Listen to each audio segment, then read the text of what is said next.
Tube ന്യൂബിൻ്റെ മറ്റൊരു എപ്പിസോഡിലേക്ക് സ്വാഗതം. ആകെ മൊത്തം 1 മണിക്കൂർ എടുത്ത് ഞങ്ങളൊരു ഷോർട്ട് ഫിലിം എടുത്ത കഥ ഈ എപ്പിസോഡിൽ പറയാം. ബിഹേവിയർ ട്രെയിനിങ്ങിൻ്റെ ഭാഗമായി വൈവിധ്യമാർന്ന മേഖലകളിൽ നിന്നും പല ആളുകളും ഒത്തുകൂടിയ ഒരു അവസരം.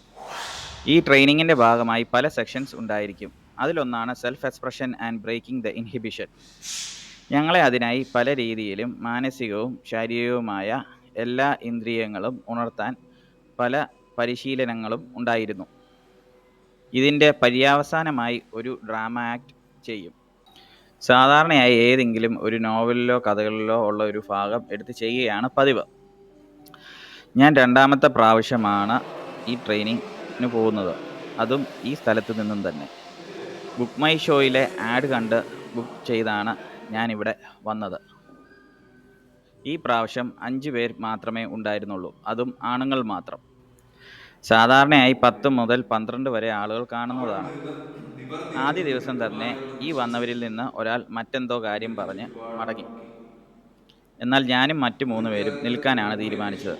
എന്തുകൊണ്ടെന്നറിയില്ല, തോറ്റു മടങ്ങാൻ ഭാവം ഇല്ലാത്തത് കൊണ്ടാവും.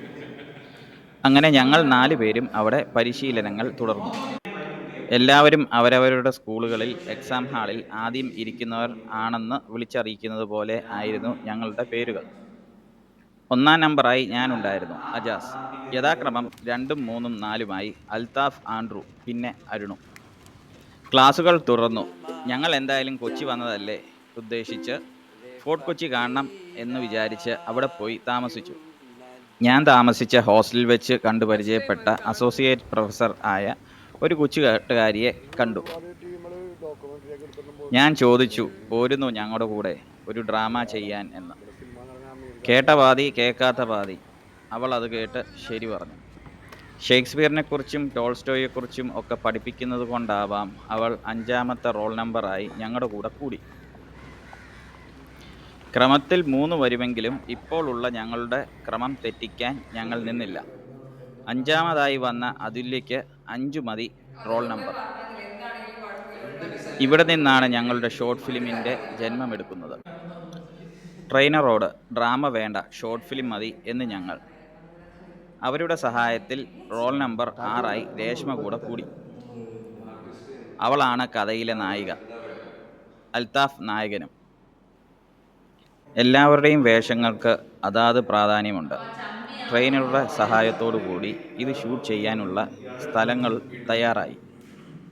2 ലൊക്കേഷൻ, ഒന്ന് ക്ലാസ് റൂമും മറ്റൊന്ന് ഒരു ടാറ്റൂ സ്റ്റുഡിയോയും.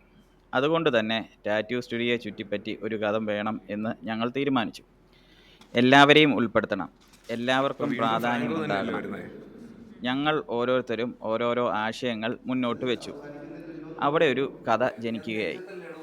പറയാൻ വിട്ടു, എപ്പോഴും ഉള്ളതുപോലെ എൻ്റെ ക്യാമറ ഷൂട്ടിംഗ് സാമഗ്രികൾ എൻ്റെ പക്കൽ ഉണ്ടായിരുന്നു.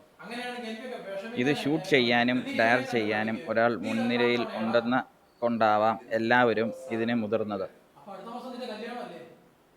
അങ്ങനെ ഡയറക്ടറും ക്യാമറാമാനും ഒക്കെ ഞാൻ ആയപ്പോൾ അഭിനയിക്കാൻ ഉള്ള അവസരം എനിക്ക് നഷ്ടമായി. എന്തായാലും എല്ലാവർക്കും സന്തോഷ് പണ്ഡിറ്റ് സാറിനെ പോലെ ആകാൻ പറ്റില്ലല്ലോ. അങ്ങനെ ഡയറക്ഷനിലും ക്യാമറയിലും ഞാൻ ഒതുങ്ങി. ഠമാർ ഫടാർ. ഒരു 35 മിനിറ്റിൽ സ്ക്രിപ്റ്റും ഷൂട്ടിങ്ങും ഒക്കെ കഴിഞ്ഞു. ഇനി എഡിറ്റിംഗ്. എന്നെക്കൊണ്ട് ഇതൊന്നും നടക്കില്ല. അവിടെ ഞങ്ങളുടെ പുതിയ റോൾ നമ്പർ വന്നു, 7ാമത്തവൻ, എബി. കഴിഞ്ഞ 6 മാസമായി തുടർച്ചയായി വെബ് സീരീസിൻ്റെ പണിപ്പുരയിൽ ആണ് എബി. എബിക്ക് ഇതൊക്കെ പുല്ലുപോലെ അറിയാം. നിഷ്പ്രയാസം 20 മിനിറ്റിൽ 6 മിനിറ്റ് വീഡിയോ റെഡി. കൂടെ ബോണസായി ഒരു സിനിമാ പോസ്റ്ററും. ഈ ഷോർട്ട് ഫിലിം ഞങ്ങൾ നിങ്ങൾക്കായി സമർപ്പിക്കുന്നു. ഷോർട്ട് ഫിലിം കാണുന്നതിനായി വലത്തെ സൈഡിൽ മുകളിൽ ഉള്ള ലിങ്ക് ക്ലിക്ക് ചെയ്യുക. ഞങ്ങൾ ട്രെയിനിങ് എവിടെ എടുത്തു, അതിൻ്റെ വിശേഷങ്ങളും ഒക്കെ മറ്റൊരു വീഡിയോയിൽ കാണിക്കാം. അതുവരെ ഗുഡ് ബൈ. ചാനൽ തുടങ്ങി കുറച്ച് നാളായി. നല്ലപോലെ വ്യൂസും എല്ലാം ഉണ്ട്. എന്നാൽ വ്യൂവേഴ്സിൽ 95% സബ്സ്ക്രൈബ് ചെയ്യാത്തവരാണ്. അതുകൊണ്ട് മറക്കാതെ സബ്സ്ക്രൈബ് ചെയ്യുമല്ലോ.